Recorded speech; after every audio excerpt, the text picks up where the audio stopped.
Hi, welcome to Guapo and Guapa Vlog, and today natanggap ko na ang aking visa. Yan. Tapos hindi ko pa i-open yung ano. I-open ko na siya. I-open ko na pala siya. Ano. So gagamit ako ng blade para i-open ang aking visa. Blade.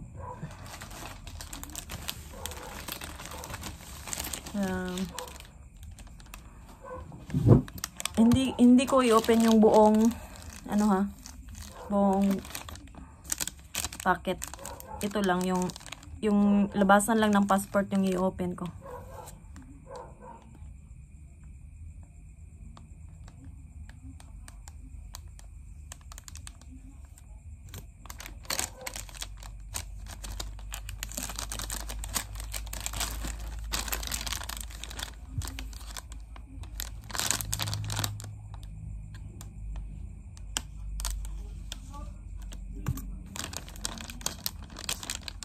Hello, yan na. Open na. My God.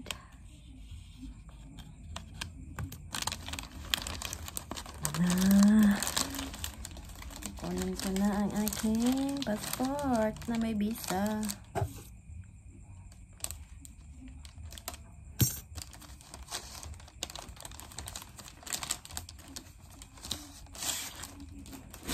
Charan. Tignan natin. Saan yung passport na may visa?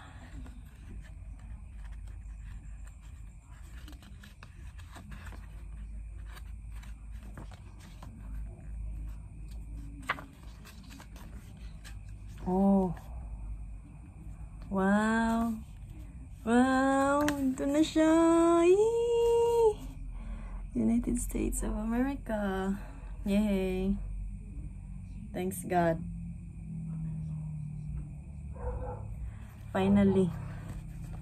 So, yung inopen ko lang, yung labasan lang ng passport, hindi yung whole packet talaga. Hindi yung whole packet. Kunting ano lang, butas lang. You know?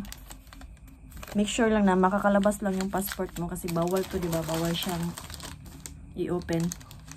Kasi pagdating natin ng Amerika, ibibigyan natin to sa immigration. So, may ano ako dito. May tape. So, iti-tape ko siya.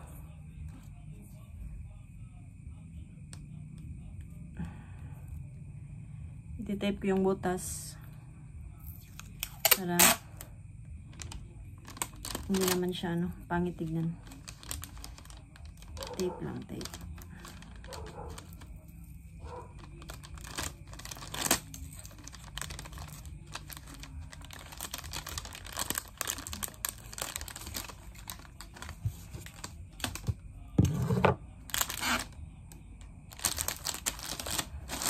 Ayan na. Tinipan ko lang siya. Ayan. Secured na. Secured na siya ulit. Thanks God. Dito na siya. Yay. I'm so happy.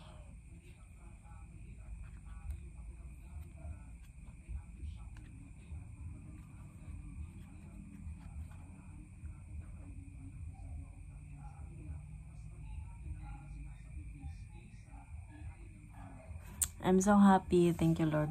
My God, bawal pala ipakita. So, yun lang. Simple lang. Kung paano mag-open ng yellow packet. Gumamit lang ako ng blade. Tapos, careful lang kayo. Pag nagbutas kayo, careful lang talaga. Para hindi masira yung yellow packet sa loob. Diba? So, yun. Sana nakatulong yung video na to. So, please like and subscribe sa our YouTube channel. So, next video, i-share ko sa inyo yung interview experience ko sa US Embassy, Manila. So, napakagandang experience din nun na hindi ko makakalimutan sa buong buhay ko. So, guys, ang pinili ko pala is delivery, home delivery. So, in-interview ako November 28. So, natanggap ko yung visa, saka yung yellow packet is, ano ngayon? December 4. So, 6 days lang. Galing from Manila to Davao Oriental. 6 days. Matatanggap nyo na tong ano nyo. Yung yellow packet na at saka yung visa, passport.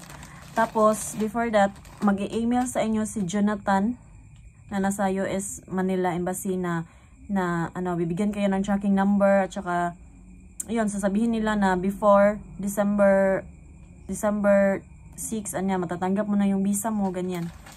So, maghintay lang kayo ng email pagkatapos ng interview nyo. Like, after 2 days, mag-e-email sa inyo na on the way na yung visa nyo, na ano na nila, napadala na nila.